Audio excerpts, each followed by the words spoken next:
Is shifting focus back to trade. The US president has announced a truce with China. He says China will resume rare earth exports. Trump's Commerce Secretary claims 10 new deals are in the pipeline. One of them involves India. But New Delhi isn't rushing to sign. Trump's ceasefire in West Asia seems to be holding. Just a week after bombing Iran, Trump is now taking investment. What is Trump trying to do with Iran? We'll explain what's driving this shift. We'll also talk about Trump's new obsession and why his former first buddy, Elon Musk, is struggling. Tesla is losing ground and facing a challenge from Chinese tech giant Xiaomi. Meanwhile, in Europe, Denmark is going to war against deepfakes. It wants to give people copyright over their own voice and image. We also discuss what's driving a new rift between India and Bangladesh, the rise of gun drones in modern warfare, the surge in South Korea's birth rate, and how rising education costs are hitting students worldwide. But first, the headlines. In India, a law college student is allegedly gang-raped in South Kolkata. 3 people have been arrested. The alleged assault took place inside the college premises on the 25th of June. This comes less than a year after a trainee doctor was raped and killed in Kolkata. The crime had sparked nationwide protests. Chinese President Xi Jinping continues his purge of the military. A top general is dismissed from Beijing's highest-level military command body. He was suspended after being put under investigation last November. In the last 2 years, President Xi has dismissed several senior military officials, as well as 2 defense ministers. Sri Lanka's former national airline chief arrested for alleged graft. He is the brother-in-law of the former president, Mahinda Rajapaksa. He is accused of taking airline cash to bankroll Rajapaksa's failed presidential re-election bid in 2015. Under his leadership, the airline accumulated over $2 billion in debt. Georgia jails 2 prominent opposition figures. This latest crackdown puts nearly all opposition leaders behind bars. Georgia has faced political unrest since October, when the ruling party claimed victory in the parliamentary elections. The opposition had rejected the results, triggering mass protests. And Japan executes a man dubbed the Twitter Killer. He murdered and dismembered 9 people whom he met on the social media platform. He targeted users who posted about taking their own life. This is Japan's first imposition of the death penalty since 2022. Japan and the US are the only 2 G7 countries to still use capital punishment.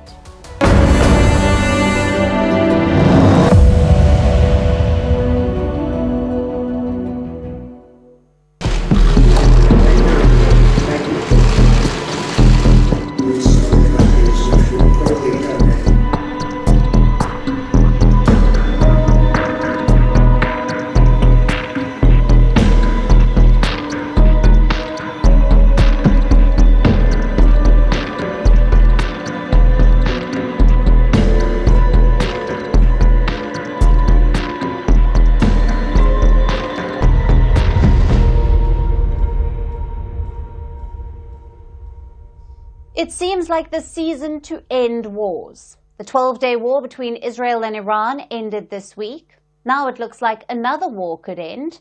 This one doesn't involve weapons. It involves tariffs. I'm talking about the US-China Trade War.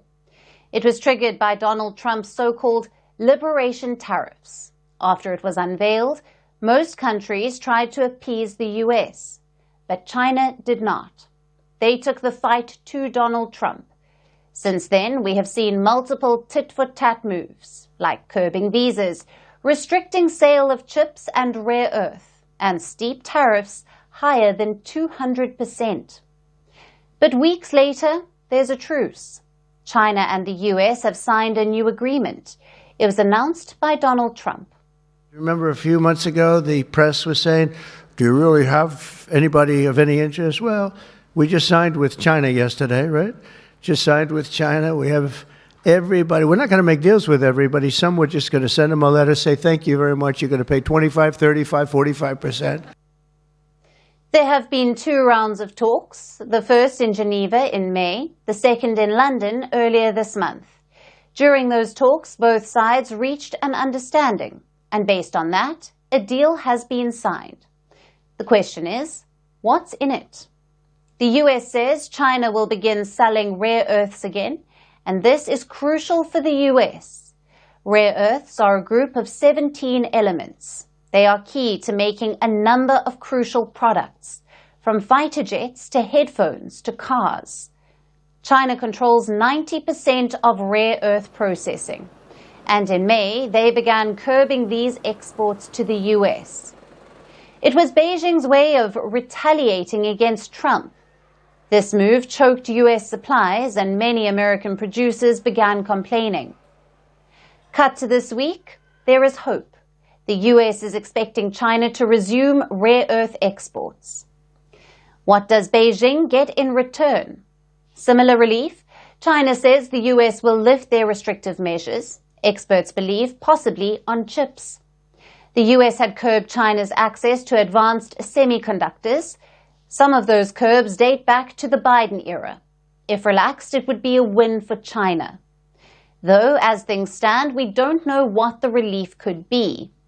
Also, this doesn't signal an end to the war. Like I said, it's a truce. Both sides are rolling back some restrictions, but concerns about tariffs and market access remain. The good news is they are talking. Now, earlier this year, both China and the US were playing brinkmanship. Neither side was willing to take a step back, but now they are focusing on diplomacy, which is good news for the global economy. And it doesn't end there. The US says more deals are expected to be signed soon. Trump's Commerce Secretary says at least 10 more, and one of them could be with India. We're having some great deals. We have one coming up, maybe with India, very big one, where we're going to open up India. So Trump is upbeat, but insiders are not. Take a look at this report. It says the trade talks face a final hurdle. Over what? Mainly cars and farm goods. The US is asking India for deep tariff cuts in these sectors. They want to sell their corn and soybeans in India. But New Delhi is wary. Almost half of all Indians work in agriculture. So historically, the government has shielded this industry. It has been reluctant to slash tariffs, and that's why talks are deadlocked. There is time until the 9th of July. That's when Trump's tariffs are expected to kick in. An Indian team will visit the US before that. But reports say there is no hurry. One official said, India is keen, not desperate, to sign a deal before the deadline. And there are reasons why. One, India is better placed than its rivals. Trump has announced a 26% tariff on Indian exports. That's lower than other producers in Asia, meaning India could be less affected. Secondly, India is diversifying its trade. Last month, New Delhi reached a free trade agreement with Britain. This month, it restarted trade talks with Canada, and later this year, it is hoping to conclude a deal with Europe. In simple words, India has options. Finally, reason number 3, ties with Trump have frayed in recent weeks. The US president claims he brokered a ceasefire between India and Pakistan. New Delhi has rejected this multiple times, yet Trump continues to repeat it. Then last week, he hosted Pakistan's army chief for lunch. He called the field marshal a great man. All of this has turned the public sentiment slightly against the US, and that will give the government some wiggle room. Let's see how New Delhi capitalizes.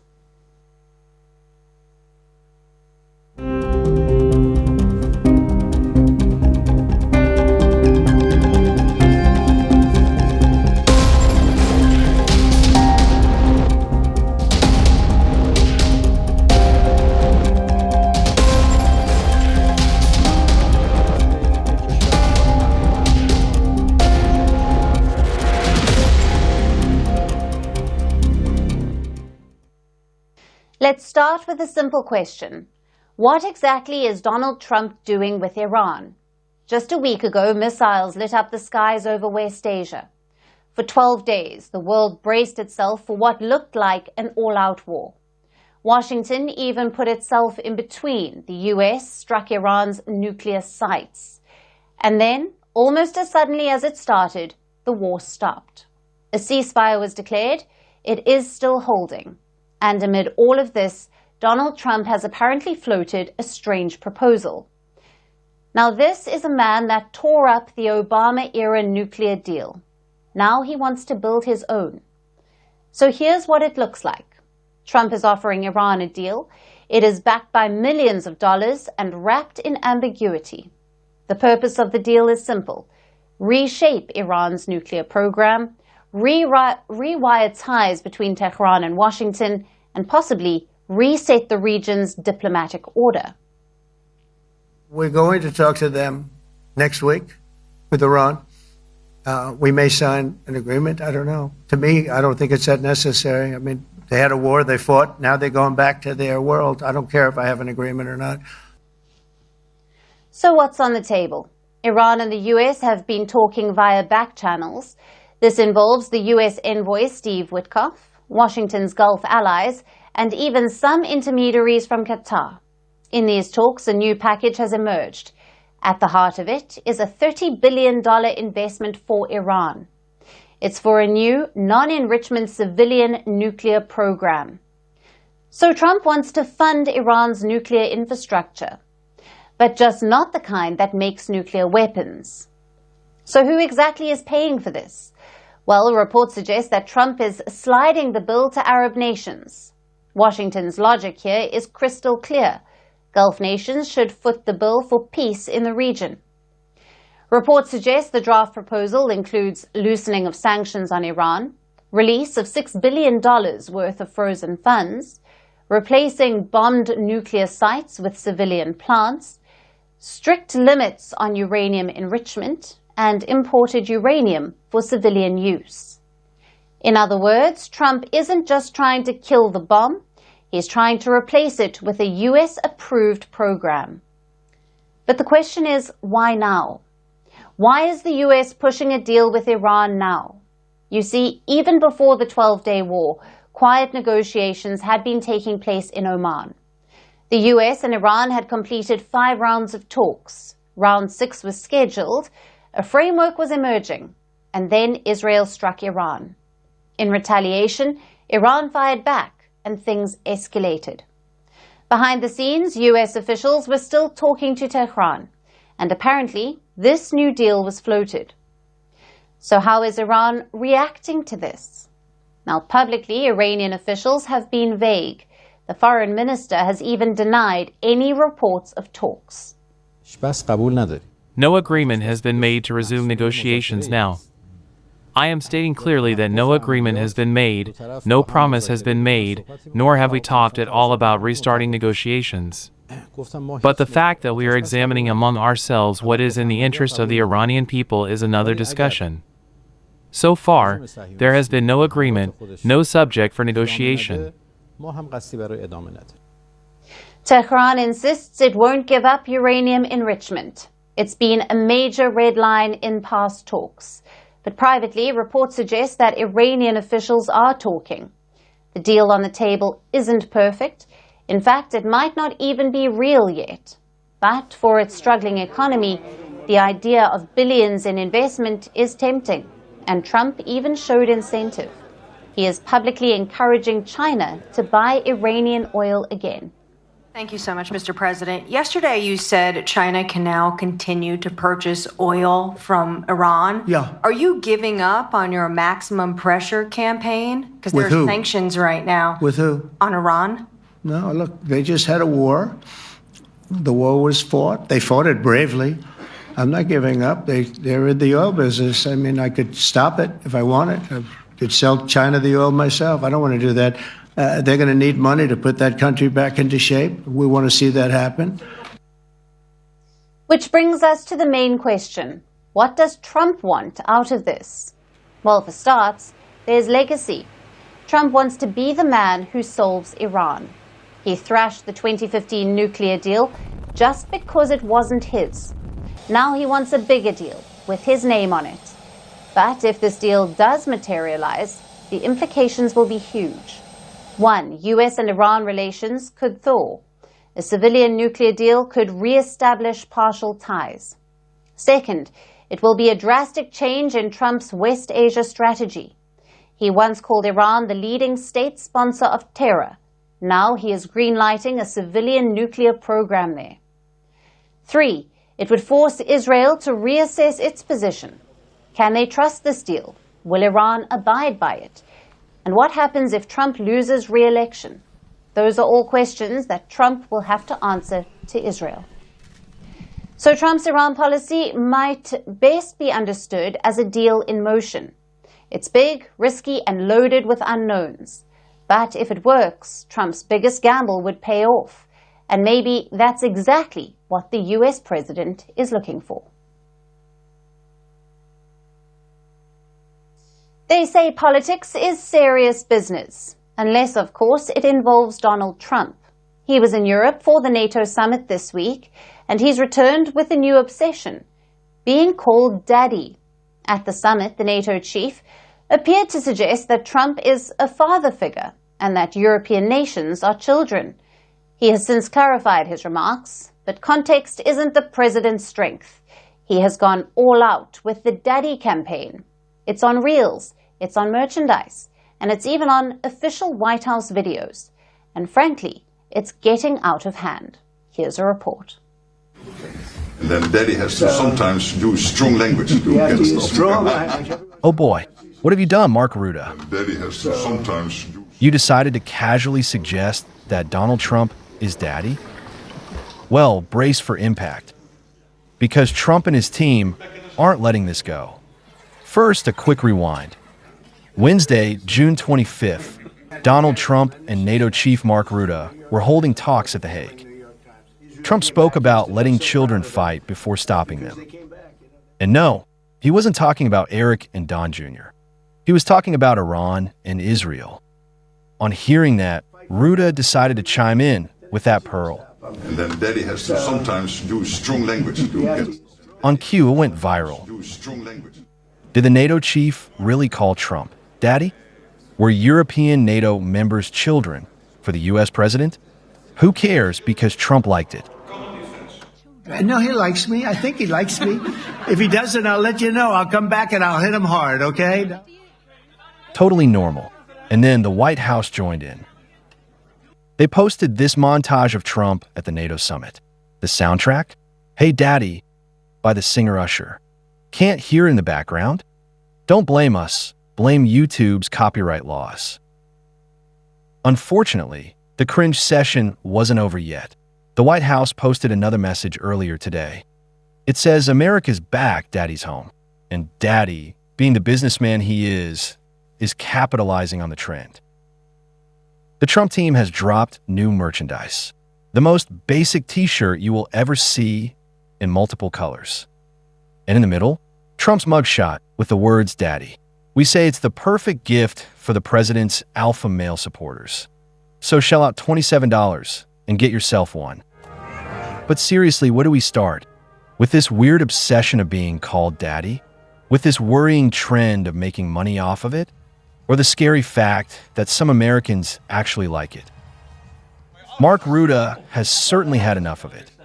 He now says he wasn't calling Trump daddy.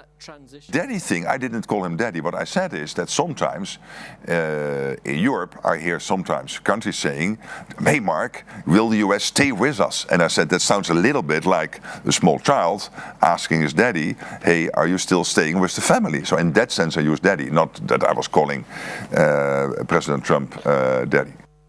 Too late, NATO. Like the bombs you dropped in Libya, once it's out, it's out. You can't take them back. Jokes aside, this cringe fest reveals a deeper problem. If you're over 40, listen carefully. Daddy doesn't mean father. In slang, it refers to an attractive, powerful, and dominant male figure, which is what Trump is trying to project. Even if you ignore how creepy it is, you cannot ignore the toxicity. Leadership doesn't have to mean dominance. It can mean compassion, grace, and wisdom.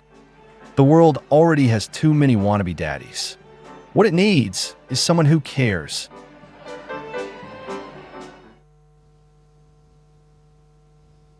Now let's talk about Elon Musk and Tesla. Musk has been having a difficult time of late. Last month, his split with Trump made global headlines. And now his troubles at Tesla are growing. The billionaire businessman is under sustained pressure. He is now taking some tough calls. This week, Musk fired Omid Afshar. Afshar was Tesla's vice president for manufacturing and operations. He oversaw a large team of senior engineers. Afshar worked closely with Musk. He was one of his top lieutenants. And now he's out of the company. Afshar's exit comes amid a broader shakeup at Tesla. Just days earlier, another key executive stepped down. Milan Kovac, the head of the Optimus robotics project, resigned. The Optimus project was Musk's brainchild. He wants to transform Tesla from a car maker to a robotics and AI company. For that, Musk has been trying to build a robot. Milan Kovac was spearheading this transformational project. Now, he's out of Tesla. He said he wanted to spend more time with family. Musk publicly thanked him for his contributions, but these exits raised eyebrows. Both executives played critical roles within Musk's businesses, and both left at a time of poor performance. Tesla stock is down 19% this year. Sales are falling as well. In Europe, sales of Teslas have declined for 5 straight months. Buyers are turning to other brands. European car makers are gaining back market share, and cheaper Chinese electronic vehicles are flooding the market. That's why Tesla is losing ground. But the challenges aren't limited to sales or stock performance. Reputation is a big factor. Tesla's image has been hit hard, and much of that damage is linked to Elon Musk himself. Musk's politics led to a strong backlash. Earlier this year, Tesla faced boycott calls and protests. Protesters from across the world hit the streets, and many longtime Tesla customers felt alienated. Musk's biggest setback came last month, when he had a falling out with President Donald Trump. Musk helped Trump get re-elected. He financed his re-election bid. He campaigned for Trump. The two were considered inseparable. Saved free speech. He created so many different great things. Where is he? Come on up here, Elon. Come here. Take over, Elon. Yes, take over.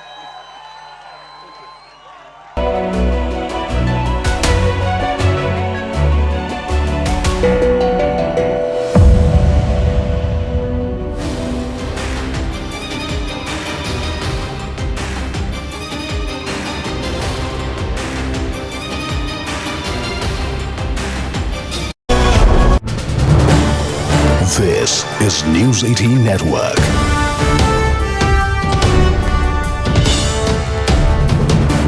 India's largest news network. Fresh political flashpoint is brewing in Bengal. Chief Minister Mamata Banerjee has lashed out at the Election Commission of India, accusing it of pushing ahead with the special intensive revision of electoral rolls without consulting political parties. Mamata alleges that common Bengalis and migrant workers are being harassed under the garb of voter verification and claims the entire process is being politically driven by BJP's campaign machinery. She says the BJP and the ECI are treating state governments as subservient and warns Bengal is being unfairly targeted. Even as Bihar, where the process is also being conducted, is being spared scrutiny. The BJP has hit back. Leader of opposition Suvendu Adhikari has accused Mamata of resorting to appeasement and corruption and claims she is now threatening a constitutional body. Adhikari has demanded action from the Election Commission over her remarks. Sometimes they do not know where is the villager, especially the poor people, especially the hawkers, bakers, or the poor people, commoners. Where they will get the mother certificate, the father certificate? Is it NRC? Is it they are doing or working to establish the NRC? What is their intention? Please let us clarify. Is gradually losing her ground due to her high appeasement and huge corruption. For that reason, she is now feeling fierce hawkishness. Due to this reason, she is threatening Election Commission. Election Commission is a constitutional body. It's an autonomous body. Please take appropriate action against the statement made by a political party leader. देखिए, चुनाव आयोग एक स्वायत्त संस्था है और उनकी तरफ से पॉलिसीज बनाई जाती है। उद्देश्य क्या होता है कि निष्पक्ष चुनाव हो, कहीं कोई कदाचार नहीं हो और कोई भी व्यक्ति अपने वोटिंग राइट से वंचित ना हो जाए। विपक्ष के साथी हमेशा फर्जी वोटों की चर्चा करते हैं, उस दिशा में अपनी चिंता व्यक्त करते हैं। चुनाव आयोग की तरफ से एक गाइडलाइन जारी की गई है जिसमें सत्यापन की बात कही गई है। होता यह है कि कोई भी नियम जब बनता है तो उसके प्रैक्टिकल क्रियान्वयन में कई बार दिक्कतें आती हैं, तो हमें लगता है कि सबको अपने सुझाव देने चाहिए और जो सबसे उचित और सबसे प्रैक्टिकल फैसला होगा वो चुनाव आयोग की तरफ से किया जाएगा। Fresh political flashpoint is brewing in Bengal. Chief Minister Mamata Banerjee has lashed out at the Election Commission of India, accusing it of pushing ahead with the special intensive revision of electoral rolls without consulting political parties. Mamata alleges that common Bengalis and migrant workers are being harassed under the garb of voter verification and claims the entire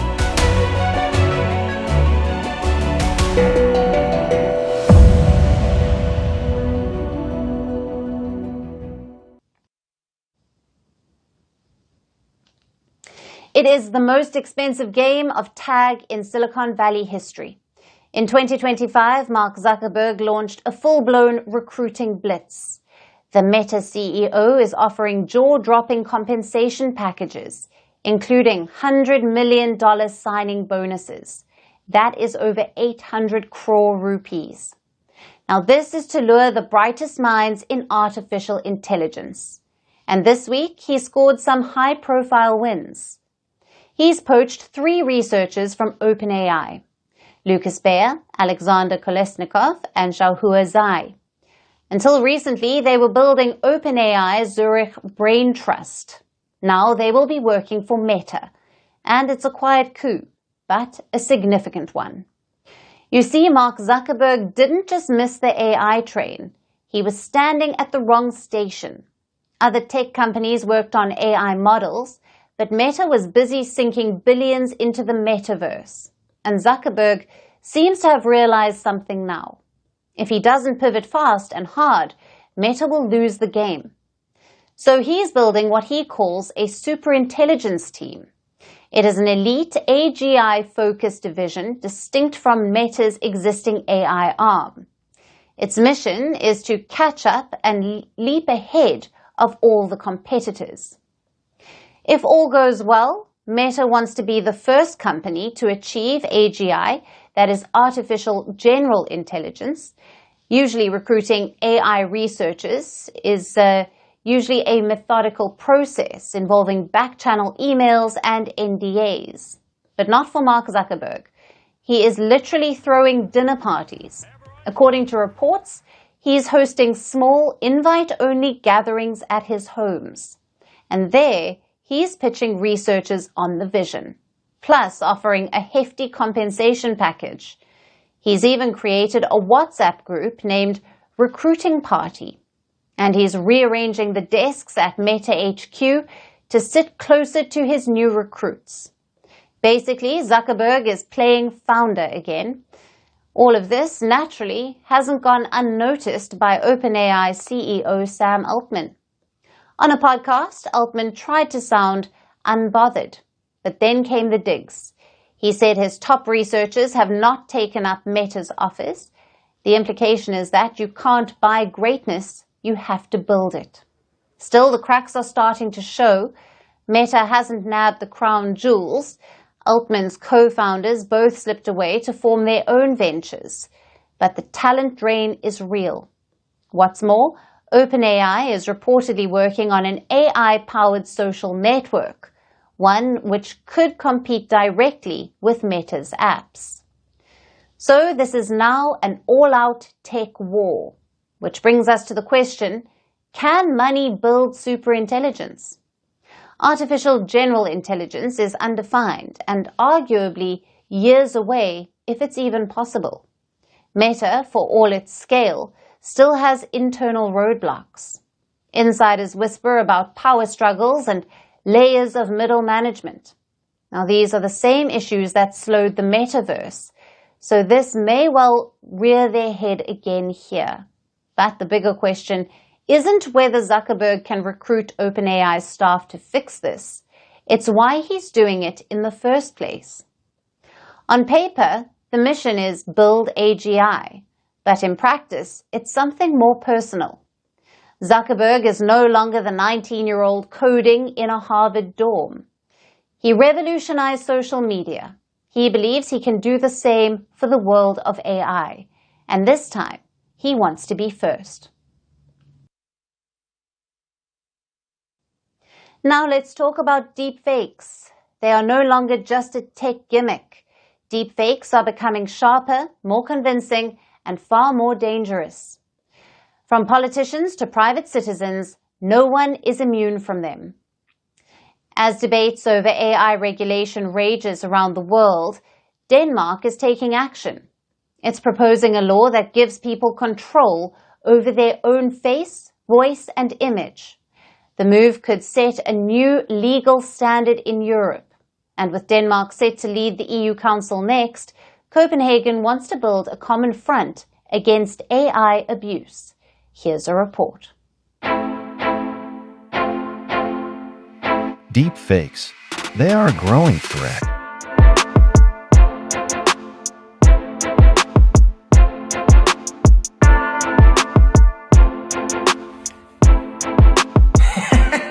I am not Morgan Freeman, and what you see is not real.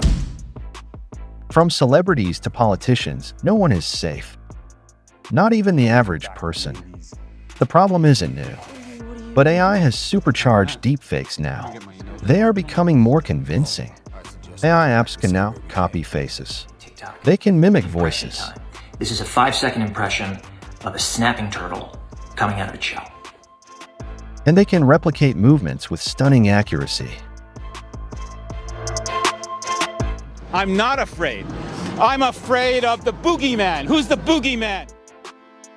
Most countries are struggling to respond to deepfakes. The laws are outdated, and the tools limited. Denmark is trying a new approach. It's rewriting its copyright law. It plans to give people control over their own image and voice. The move is designed to tackle digital limitations, realistic deepfakes that look and sound like real people. The Danish government says this law will be a first for Europe. It has received wide political consensus already. Denmark's Culture Ministry plans to present the bill this autumn. The proposed law has a simple mission: to make sure no one can use your face, body, or voice without consent. The bill will cover AI-generated content. This includes fake videos and audio. It will also give protection to artists from unauthorized digital copies of their performances. Violators could face fines. Those who are affected will be able to claim compensation. These rules will not apply to parody or satire. Denmark will allow exceptions for them, but the rest will be subject to clear limits. Denmark's culture minister says the new law will deliver an unequivocal message. He says everyone has the right to their own body and voice, and that the current laws do not provide that protection. According to the minister, the threat is real.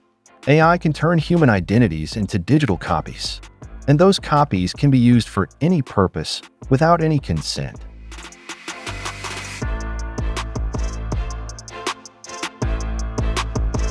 Denmark also plans to hold tech platforms accountable for deepfakes. They plan to impose severe fines. The proposed bill is expected to pass without major opposition. But Denmark wants to go further. It plans to share the framework with other EU members. Soon, Denmark will hold the presidency of the European Union. Copenhagen wants to use this opportunity and create a common front against AI abuse. The internet is flooded with new AI tools. The technology is moving fast. The rules, however, are still catching up. But one thing is clear. As AI becomes part of daily life, countries need strong laws. They must protect their citizens from misuse. On this front, Denmark has taken the lead. Think before you trust.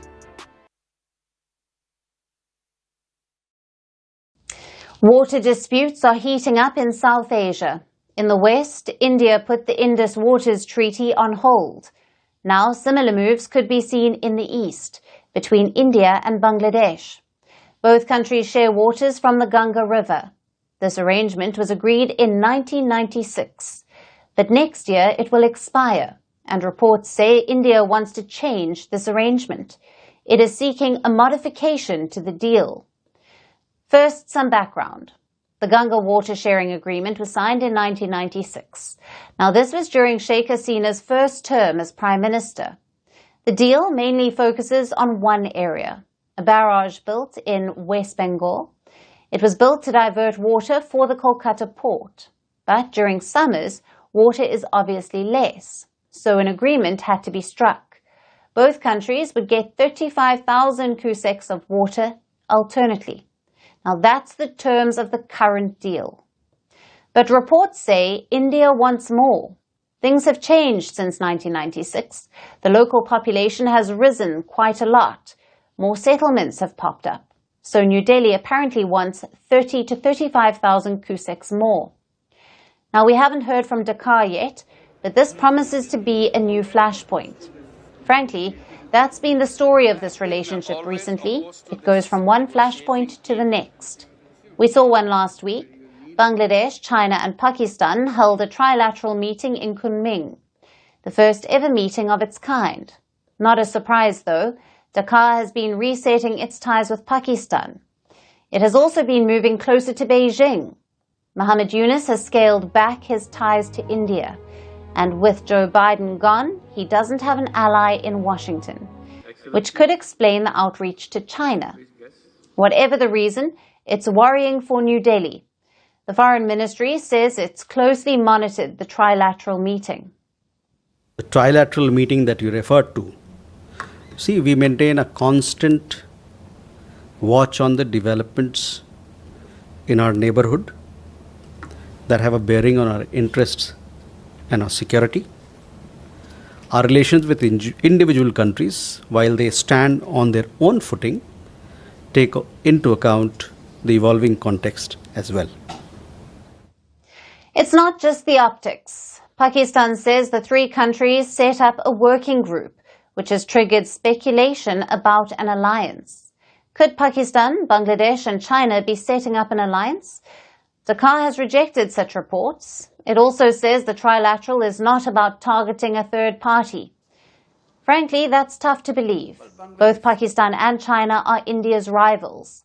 Until last year, Dhaka kept both of them at a distance. With Pakistan, the relations were frozen, and rightly so. Bangladesh used to be a part of Pakistan. In 1971, when it tried to break away, Islamabad unleashed violence. They killed thousands of people in Bangladesh. Many experts have called it a genocide. As a result, Sheikh Hasina kept Pakistan at bay, but not Muhammad Yunus. He has already met Pakistan's Prime Minister. He has established direct trade with Pakistan, and now he's taking part in a trilateral with China. Yet Dhaka says it's not about India. The fact is, this is very much about India. All of Yunus's actions have been aimed at weakening this relationship. And the worst part, he doesn't have the authority to do it. Yunus is an unelected interim leader. His job was to stabilize Bangladesh and to hold elections. But he's doing a lot more. Yunus has cancelled holidays linked to the Liberation War. He has removed Sheikh Mujibur Rahman from the national currency. And now he's cozying up to Pakistan. Yunus is making long-lasting changes to Bangladesh. Changes he has no mandate to make.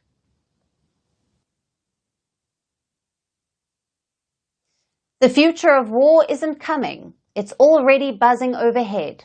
In 2025, drones are no longer just eyes in the sky. They're packing guns and making decisions on their own. From Ukraine's battlefields to India's high-tech defense trials, gun drones are redefining modern combat.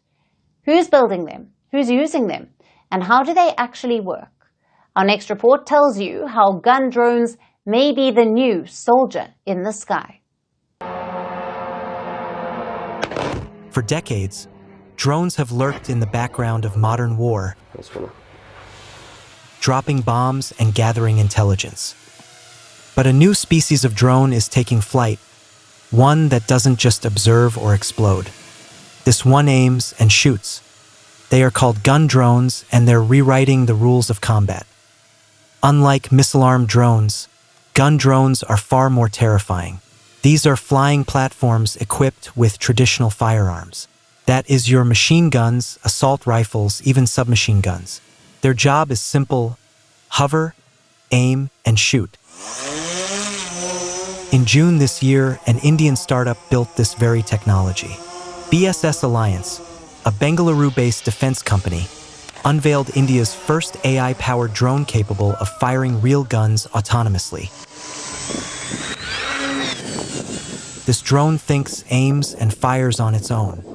It used AI to identify and engage targets up to 600 meters away, even under cloud cover or nighttime darkness. It factored in wind speed, altitude, and even humidity to calculate the bullet's path. And here's the kicker: it doesn't need constant supervision. The system can operate without human intervention. It's also designed to fit on everything from infantry backpacks to naval ships. And it is not just India. In Ukraine, gun drones have gone from prototype to battlefield staple. They offer soldiers mobile firepower without exposing themselves. The Russians have also been working on similar platforms, some featuring multi-barrel setups and rudimentary AI aiming systems. And the innovation isn't limited to battlefields. In South Mexico, police recently unveiled prototypes for armed drones. This is to counter heavily armed drug cartels that have turned the border with Guatemala into a war zone. So, how do gun drones actually work? Now, there's a huge problem with sticking a gun on a drone. Fire a bullet, and the recoil can send your drone spiraling like a leaf in a storm. To solve this, engineers have gotten creative. Some drones use recoilless mechanisms. Others use counterweights that shift the drone's mass at the moment of firing, stabilizing it mid-air. But these systems aren't perfect. Firing from a moving drone, especially in bad weather or at high altitudes, is still a technical challenge. Stabilization is hard. Ammunition is heavy. And unlike bombs, bullets miss. So with all these limitations, why even bother? Why use gun drones at all? Well, the answer is precision. Missile strikes come with collateral damage. Drones that drop grenades can't exactly aim for a window. Gun drones, on the other hand, can potentially target a single enemy hiding behind a wall. In urban combat or hostage scenarios, that kind of precision matters. They're also cheap. A basic gun drone costs less than a single missile. They can be assembled from commercial parts and deployed in swarms. And they're also fast. Infantry units can use them to provide immediate covering fire. The use of gun drones shows you how the battlefield is evolving. The drone used to be a scout. Then it became a bomber. Now it's a soldier, and it doesn't blink. This is not the future of war. This is war now reprogrammed, rearmed, and ready to fire.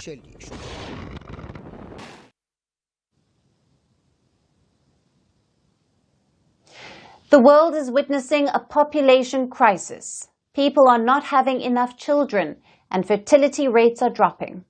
Fertility rate refers to the average number of babies a woman is expected to have in her lifetime. Over the past few years, the global fertility rate has been in decline, And South Korea has the lowest fertility rate in the world. But in recent months, the country has witnessed a dramatic shift. Now a new report is out. It says that South Korea's birth rate has surged at its fastest pace in more than 3 decades. So what's behind this change? And is there a lesson for the world here? Our next report tells you. South Korea may become the first country to disappear. We have heard this over and over again. After all, the country is witnessing a population crisis. It has the lowest fertility rate in the world, meaning the average number of babies a woman is expected to have in her lifetime. But last year, a positive trend emerged. In 2024, the country's fertility rate rose for the first time in 9 years. And now, a new report is out.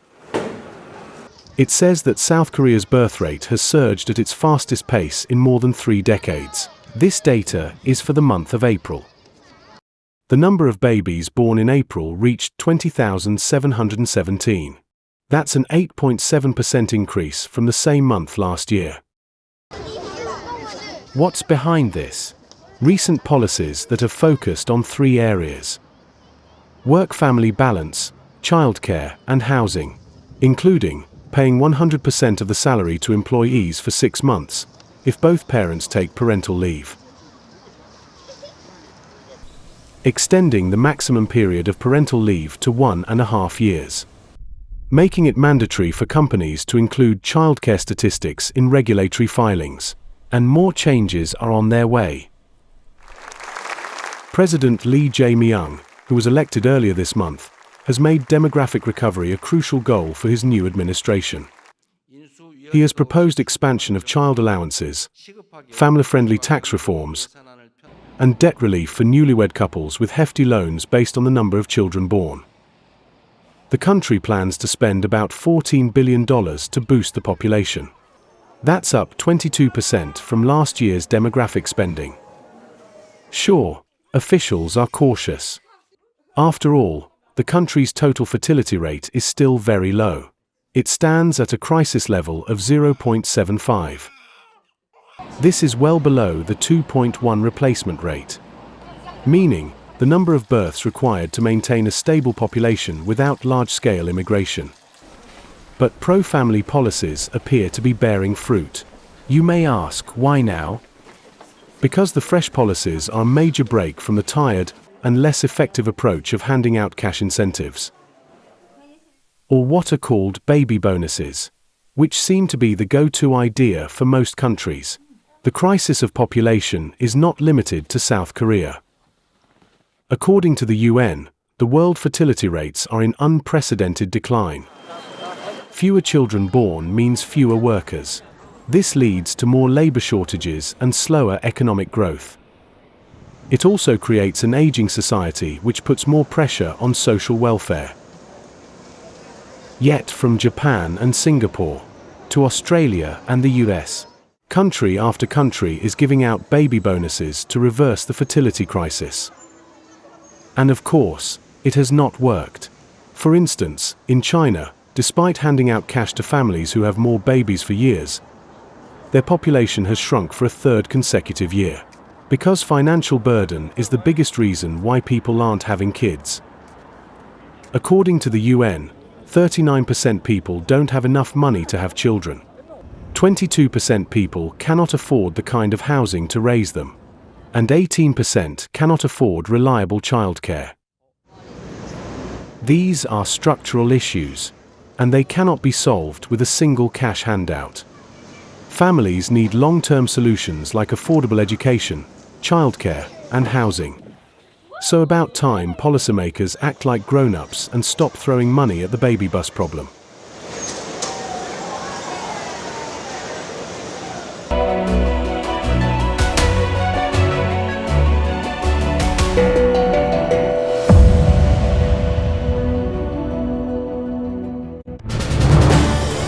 This is News 18 Network.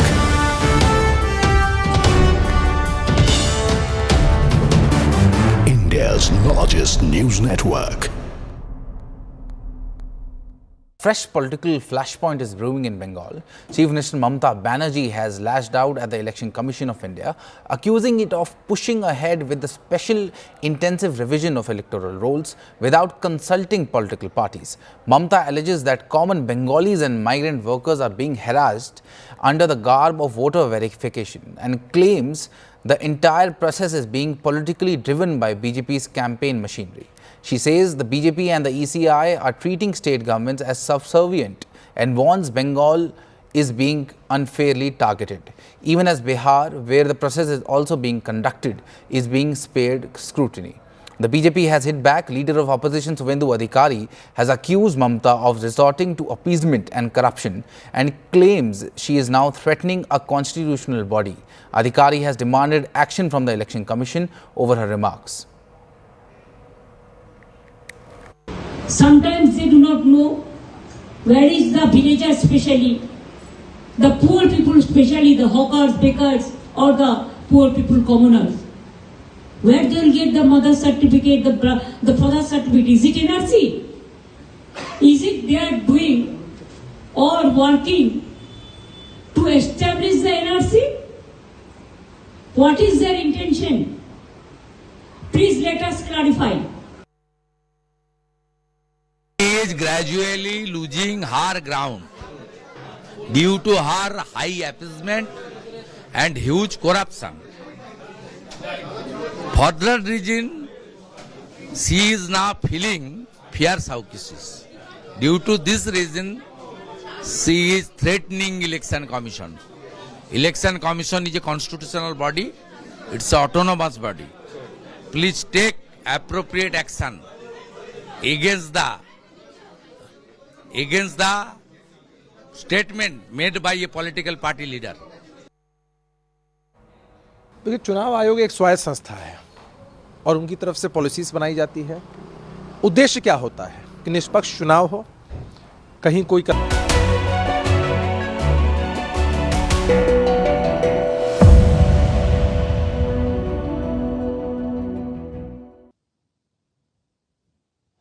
Speaking of affordable education, let's talk about school fees. Over the past week, hundreds of parents in several Indian cities have protested it. They have called out fee raises by private schools. Parents say the hikes are stretching household budgets and taking a toll on children, who are reportedly punished over unpaid dues, from being confined in libraries to being barred from entering classes by security guards. But this issue is not limited to India. Across several countries, the cost of education is rising dramatically, and students are paying the price for it. Here's a report. Private school fees are a pain point for many families in India. Recently, a survey was published. More than 80% parents with children in private schools said that fees increased by over 10% in the last academic year. And the situation is much worse in metropolitan cities. As per the survey, fees in some schools rose by 30% in cities like Delhi, Mumbai, and Bengaluru. 44% of parents across India reported a 50 to 80% fee hike in the past 3 years. For years now, families have paid the price for the soaring cost of education. And this week, anger erupted. Hundreds of parents took to the streets in several Indian cities, from New Delhi to Hyderabad, to protest against fee raises by private schools. They have two big complaints. First, they call the steep fee raises unsustainable, saying that the hikes are stretching household budgets. Secondly, they say that children are being punished if parents are unable to pay the fees. Several parents have accused some schools of confining students in the library, hiring bouncers and security guards to stop children from attending classes, and even expelling them from schools over unpaid dues. These are serious allegations, and at the center of this controversy is the capital Delhi. Rules say that private schools must get Directorate of Education approval before raising fees. But parents claim that fees hikes are sporadic despite the lack of transparency on the utilization of funds. After all, private schools in the country are integral to the education system. Government-run schools operate nationwide, but they suffer from poor quality of infrastructure and education levels. Meaning, even many low-income families have to send their children to private schools. Plus, with tuition and coaching classes charging exorbitant sums, rising private school fees are fueling a crisis of education in India. But this problem is not limited to the world's most populous nation. In the UK, private school fees have gone up by 22% in last year. In the US, the cost to attend private schools is at an all-time high. The annual tuition has risen by more than 7% in a year. This is the sharpest increase in a decade. Sure, private schools in the West cater to a minority of the population. But college fees have increased too. In the UK, undergraduate tuition fees have risen by about $400 this year. And in the US, over the past 20 years, colleges have seen a 126% jump in fees. These jumps are partially because of the pandemic, when educational institutes held back on hiking fees globally. Plus, amid inflationary pressures, schools say that their costs have risen, so they need to charge students more. This has increasingly become a burden for students and their families, and especially those who belong to vulnerable groups. So now, many students find themselves choosing between two options: chasing their aspirations, or being pushed to the brink financially. It sounds like an impossible choice. So while education opens doors and fuels opportunity growth, it has also left thousands of students stuck between the devil and the deep blue sea.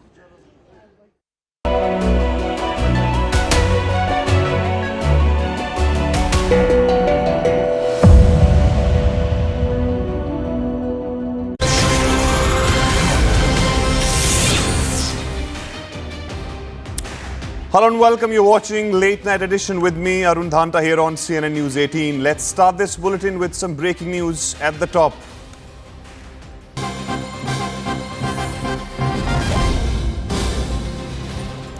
All right, in Faridabad murder case, police have now arrested the husband and sister-in-law of 28-year-old victim. Both of them were earlier on the run. And the father-in-law, who remains in custody, had earlier confessed to the crime of raping and murdering the daughter-in-law and burying her body outside their Roshan Nagar home. Police have booked the accused under charges of rape, murder and criminal conspiracy. So all these accused in